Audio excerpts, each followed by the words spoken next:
दुर्गम व आदिवासी भागातील नागरिकांना वेळेत आरोग्य सेवा उपलब्ध व्हावी व कोलमडलेली आरोग्य सेवा बळकट व्हावी या उद्देशानं आमदार आमशा पाडवी यांच्या स्थानिक आमदार निधीतून आज 8 नवीन रुग्णवाहिकांचे लोकार्पण करण्यात आले। यामध्ये 3 रुग्णवाहिका धडगाव तालुक्यासाठी तर 5 रुग्णवाहिका अक्कलकुवा तालुक्यासाठी देण्यात आल्या आहेत। यापूर्वीही धडगाव तालुक्यात 5 रुग्णवाहिकांचे वितरण करण्यात आले होते। आजच्या 8 रुग्णवाहिकांसह आतापर्यंत एकूण 13 रुग्णवाहिका दुर्गम भागातील आरोग्य सेवेसाठी उपलब्ध करून देण्यात आल्या आहेत। या उपक्रमामुळे आदिवासी व दुर्गम भागातील रुग्णांना तातडीने उपचारासाठी ग्रामीण रुग्णालय किंवा जिल्हा रुग्णालयात पोहोचवणे अधिक सोपे होणार आहे। यावेळी आमदार आमशा पाडवी यांनी सांगितले की दुर्गम भागात अनेकदा रुग्णवाहिका उपलब्ध नसल्याने रुग्णांचे मोठे हाल होतात आणि वेळेवर उपचार न मिळाल्याने जीवितहानी होण्याच्या घटना घडतात। अशा घटना टाळण्यासाठी आणि प्रत्येक रुग्णाला वेळेत वैद्यकीय सेवा मिळावी यासाठी रुग्णवाहिकांचे वितरण करण्यात येत आहे। पुढील काळात ग्रामीण व अतिदुर्गम भागातील आरोग्य व्यवस्था अधिक सक्षम करण्यासाठी आणखी 10 नवीन रुग्णवाहिका देण्यात येणार असल्याची घोषणाही आमदार आमशा पाडवी यांनी केली। या निर्णयामुळे नंदुरबार जिल्ह्यातील विशेषतः अक्कलकुवा आणि धडगाव सारख्या दुर्गम भागातील आरोग्य सेवेला मोठा आधार मिळणार असून स्थानिक नागरिकांनी या उपक्रमाचे स्वागत केले। आता जेव्हापासून मी विधान परिषदवर आलो तेव्हा सुद्धा मी 5 ॲम्ब्युलन्स दिल्या होत्या। त्याच्यानंतर मागच्या ज्या आठवड्याला आपण धडगावला अजून 5 ॲम्ब्युलन्स दिल्या आणि आज 8 ॲम्ब्युलन्स आहे।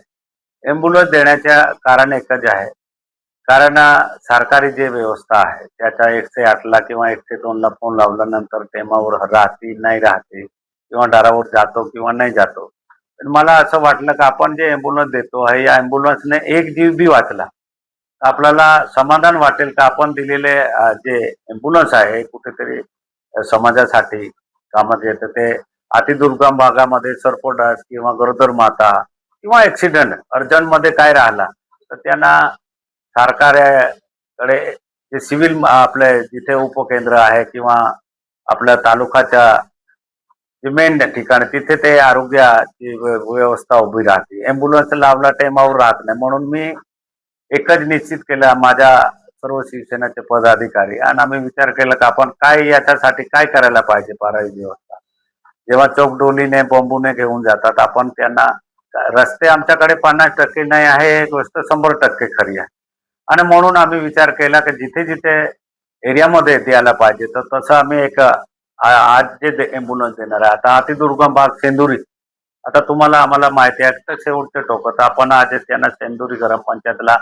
जेव्हा मी MECBच्या 133 KVच्या उद्घाटनाला गेलं तेव्हा तिथल्या महिलाने मागणी केली होती की दादा आम्हाला एक ॲम्ब्युलन्स दिली असते तर चांगलं झालं असतं, तर आपण त्यांना एक देतो। त्याच्यानंतर दुसरा कोपरा आहे वडफळ पहाडमध्ये, तर त्यांना सुद्धा आपण एक ॲम्ब्युलन्स देतो आणि तिसरी आम्ही सिव्हिल उतारा या कोपऱ्यात आहे ते, आणि बाकी मग 5 या सपाटी एरिया आपण एक ग्रामपंचायतला देतो। कारण याची व्यवस्था देखभाल हा ग्रामपंचायत बघायला पाहिजे किंवा त्यामधलं जर त्याने ठराव करून दिले की बाबा आमच्याकडून या व्यक्तीकडे हे ॲम्ब्युलन्स राहील आणि तो जर सामान्यामध्ये सक्षम राहिला, काय ॲम्ब्युलन्स दिल्यानंतर टेमावर एखाद पेशंट आला, त्या पेशंटकडे 1 रुपया आहे किंवा नाही आहे तरी त्याला जर ॲम्ब्युलन्स मागितले तर तो सामनेवाला ज्याच्याकडे ठेवले तर तो स्वतः डिझेलची व्यवस्था करून त्या पेशंटला थेटपर्यंत जीव वाचवण्यासाठी मदत करायला पाहिजे। म्हणून हे आपण सगळ्या जेवढ्या ॲम्ब्युलन्स 8 आहे 8ही आपण ग्रामपंचायतला देतो आहे, ते त्यांच्या पद्धतीने नियोजन करतील की कोणाकडे ठेवायचे काय करायचे कसं चालवायचं। पण मी तुम्हाला माहितीसाठी सांगतो की जिथे जिथे ॲम्ब्युलन्स दिली आहे एक चांगले काम करतात, ते ग्रामपंचायतवाले चांगलं काम करत आहे आणि सेवा करत आहे आणि माझ्या मानस एकच आहे की आपण एक जीव वाचवलं तरी आपल्याला वाटतो की आपण काहीतरी चांगलं काम करतो।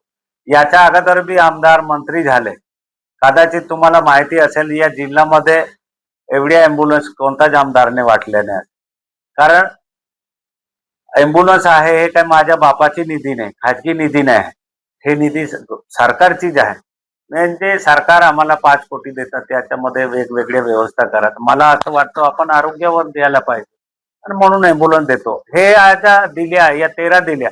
अजून या येणाऱ्या या वर्षाचे मला जे आमदार निधी येतील त्याच्यामध्ये अजून 10 अँब्युलन्स देणार आहे. ते बाकी 5 घरगावला देणार, बाकी अक्कलकोट.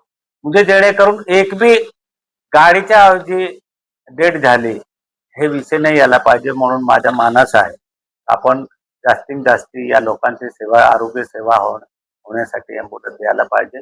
आमच्या शिवसेनाच्या सगळ्या पदाधिकाऱ्यांची एकच मागणी आहे की दादा, आपण जर हे व्यवस्था करून दिली तर 50% फरक पडेल. जसं तुम्ही अगोदर मला विचारलं का बालमृत्यू, माता मृत्यू कशाला होतो हे तुम्हाला आम्हाला चांगलं माहिती. त्याला टेमावर गाडी भेटली नाही, रस्त्यामध्ये मरू शकतो. त्याचं उदाहरण मी मागे पिंपळखुटाची एक महिलाचं झाला होता. ते मागे टेकमेनेही दिला, आता व्हिडिओ सुद्धा आला होता का ते महिलेला गाडी 8 वाजताची घटना होतं. सकाळी 5 वाजता नंदुरबारला पोहोचले, ऑक्सिजनला लावला. आज बी ते बच्चू जिवंत आहे. आई वारली आहे, 23 वर्षाची होती.